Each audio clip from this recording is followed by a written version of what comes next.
দেশের গ্রামাঞ্চলে স্বাস্থ্যকেন্দ্রে চিকিৎসক থাকা না থাকার বিতর্কটি দীর্ঘদিনের। নতুন একটি গবেষণা বলছে, গ্রামাঞ্চলে দায়িত্ব পালনের সময় বেশিরভাগ চিকিৎসক নানা ধরনের সমস্যার মুখোমুখি হয়েছেন। একই গবেষণায় এমনও দেখা গেছে, সামাজিক ও রাজনৈতিক যোগাযোগ আছে এমন চিকিৎসকেরা কর্মক্ষেত্রে বেশি অনুপস্থিত থাকেন।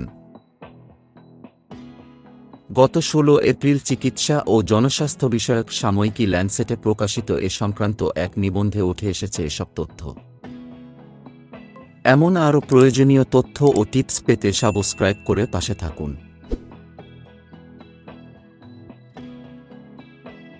গ্রামাঞ্চলে বা ছোট শহরে কাজ করা চিকিৎসকেরা কাজের ক্ষেত্রে 18 ধরনের সমস্যায় ভোগেন। এর মধ্যে রয়েছে নারী চিকিৎসকদের যথাযথ সম্মান না পাওয়া, কাজের নোংরা পরিবেশ, অনিরাপদ কর্মস্থল, প্রভাবশালীদের চাপ, আবাসন সমস্যা, নীতি সম্পর্কিত সমস্যা প্রভৃতি। ল্যান্সেটের এই গবেষণায় এমন তথ্য উঠে এসেছে।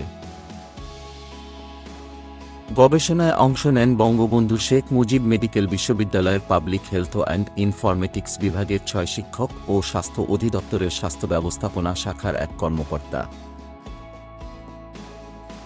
এতে দেশের 8 বিভাগের 9টি জেলা হাসপাতাল এবং 17টি উপজেলা হাসপাতালের 51 জন চিকিৎসকের সাক্ষাৎকার নেওয়া হয়।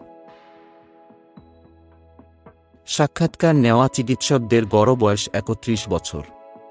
তাদের মধ্যে 24 জন পুরুষ, 27 জন নারী। পরিবার নিয়ে কর্মস্থলে থাকেন 32 জন, বাকি 19 জন একা থাকেন। 2021 সালের মার্চ ও এপ্রিল মাসে এসব চিকিৎসকের সাক্ষাৎকার নেওয়া হয়।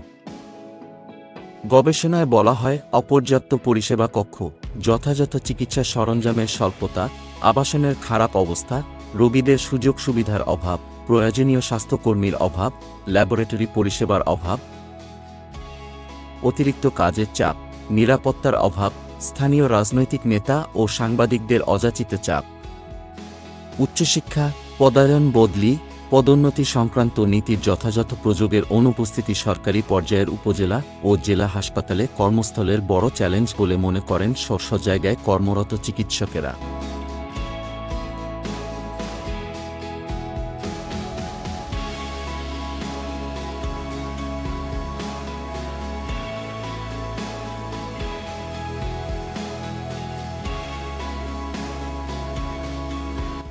জনস্বাস্থ্য বিশেষজ্ঞরা বলেছেন, এসব সমস্যার সমাধান না করলে হাজারো চেষ্টায়ও সরকার গ্রামাঞ্চলে চিকিৎসক ধরে রাখতে পারবে না।